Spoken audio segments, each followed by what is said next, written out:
Hey guys, I'm Tammy and welcome back to my channel. If you've ever wanted to shear fabric and you find it really daunting, this video is going to be for you because I'm going to break down two methods of shearing. One's going to be using elastic thread and the other technique I'm going to use a 1/4 inch wide elastic. I honestly love using shearing as a technique. If you've never heard it before, what it basically is a decorative stitch, and lots of people use it in summer clothes or baby clothes because it essentially allows you to take any piece of fabric and make it stretchy. So lots of people use shearing on cotton or woven fabrics. So in this tutorial, I'm actually going to be using this cotton fabric, and as you can see, it doesn't stretch whatsoever. But once we do the shearing technique, it will gather in the middle and it will be able to stretch. So if you've never tried shearing before, I definitely recommend using a scrap piece of fabric before you go into making something wearable. That's why I've already cut something out so you can test along with me. So for the first technique, I'm going to be using elastic thread. You can get this in lots of different craft stores or sewing shops online or even in store. And it's basically a really elastic, stretchy thread, and you can get this in different colors as well.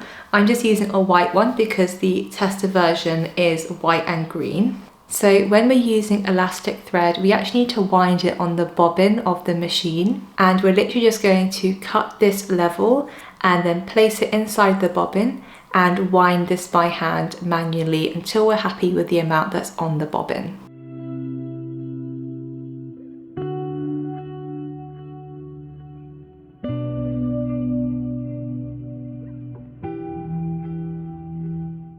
If you're a beginner to shearing, I definitely recommend getting a fabric that has some sort of stripes or gingham fabric, because as you can see in this example, it already has lines that we can follow, and the same would go for gingham fabric because it's squares. It naturally creates a line on the fabric, or if there aren't any lines in your fabric, I recommend drawing them with a ruler and a disappearing pen so you're able to follow them when we're actually sewing the shearing detail. So I have a fast machine that I'm sewing on today. This is actually quite a high-tech advanced machine, but I use this exact same technique on my old brother sewing machine. But what we're going to first want to do is place the bobbin into the machine.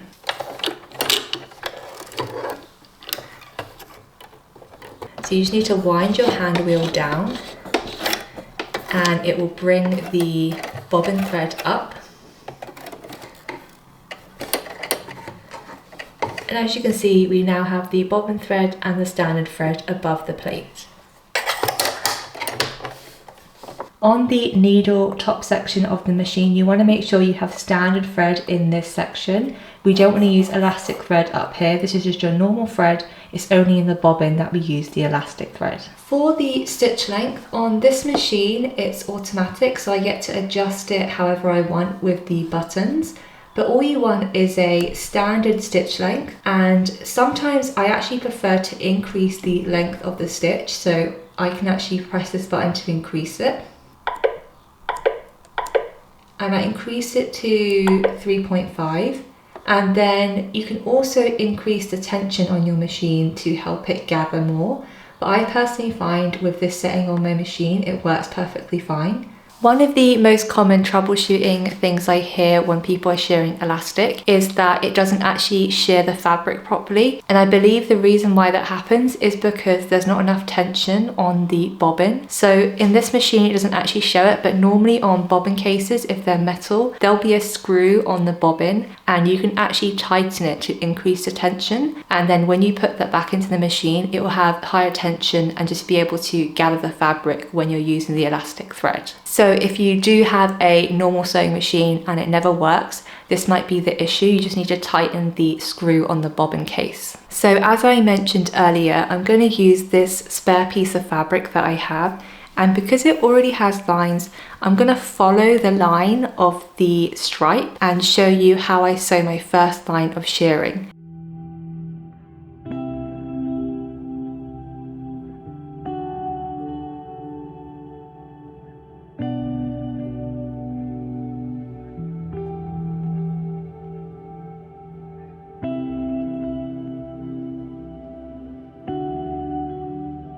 So this is what the first line of shearing looks like. If I just bring this closer, you might be able to see that it started to gather the fabric.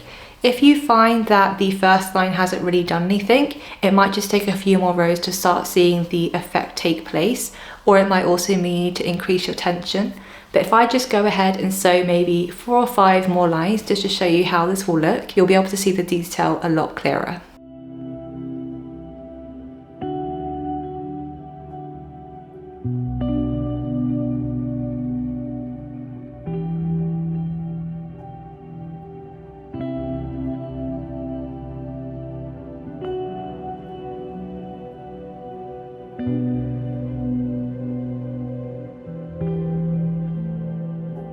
So I've just finished sewing 7 lines of shirring, and this is what it's looking like. As you can see, the top is completely shirred. This is the right side, and then the bottom, you can see the original width of the fabric, and this is what it's gone to. So this is the right side, and the wrong side is where we'll have the actual shirring elastic. So when you're sewing this at the machine, make sure the top section is the right side of the fabric, so that's facing you as you sew. So it's already looking really cute and gathered, but what we need to do now is actually take this to the ironing board and use steam to kind of set it in place and just make it shrink even more.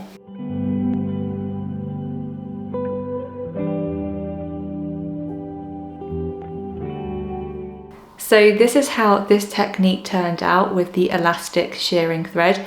As you can see, it really has decreased the size of the fabric. This was the original width, and this is the width with the shirring detail. It really is great for sleeve cuffs or using it on bodices to help create a really nice fitted dress. Let's try the second technique out. So if you're not a fan of elastic thread, but you want to try shirring just with a different technique, what I'm going to do in this technique is use elastic to create a similar effect. So this is actually a 1/4 inch wide elastic. It's very stretchy, as you can see, and it's nice and thin. And what we're actually going to do is take this, and this is my second piece of scrap fabric that I'm going to use to show this to you. And we're actually going to sew it directly onto the fabric and use a zigzag stitch, and that will just help create that really nice gathered effect. I'll show you how we're going to do that now. So this fabric already has lines, and this is the wrong side of the fabric facing up, so it makes it much easier for us to do. And you're going to want to take a piece of elastic that is the finished measurement of whatever you're sewing. In this case, I'm just using a standard amount of elastic, which is much smaller than the width of the fabric, because what we're going to do is align one end with one of the lines, and we're going to stretch it and sew this at the machine using a zigzag stitch. For this technique, you want to use standard thread in the bobbin and the needle threads. So just use ordinary thread for this technique.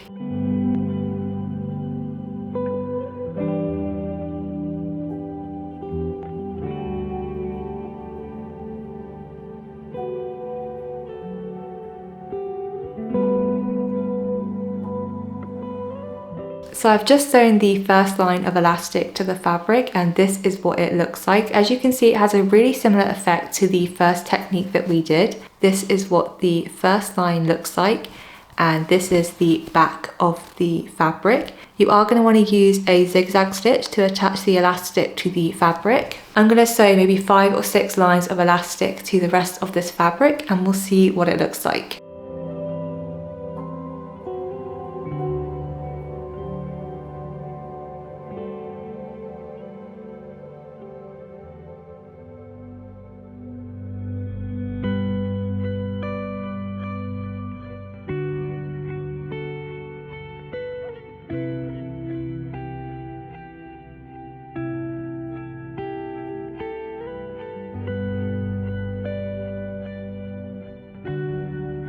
So this is what the second technique turned out to be with the elastic. It's actually rolling in on itself slightly, but this is the front side, and then this is the back side with the elastic. I do find with this technique, you have to be really precise when you're sewing the elastic on, because you're going to have to stretch the fabric and also sew a zigzag stitch and stretch the elastic, which can be slightly tricky.